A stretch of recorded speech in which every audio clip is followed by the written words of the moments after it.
अहो पण ते आंतरराष्ट्रीय विमानतळ आहे, बाकीचे लोक बोलत आहेत की त्याला नाव देणं कठीण आहे आपल्या दिबा साहेबांचा. आंतरराष्ट्रीय विमानतळ असल्यावर फक्त मोठ्या मोठ्या नेत्यांची किंवा जे स्वातंत्र्य सैनिक त्यांचीच नावं लागतात का? तर तसा नाही.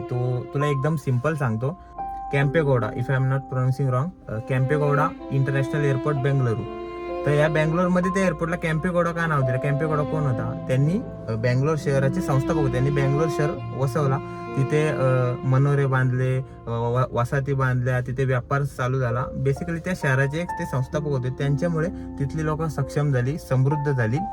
तर त्या लोकांची अशी भावना होती का आमच्या इथे एअरपोर्ट होते, इंटरनॅशनल एअरपोर्ट, तर त्याला कॅम्पेगौडाच नाव पाहिजे. आता डिसेंबर 2011 कर्नाटक राज्य सरकारने प्रस्ताव केंद्राकडे पाठवला, बरोबर, आणि जुलै 2013 मध्ये केंद्र सरकारने लगेच मंजुरी दिली.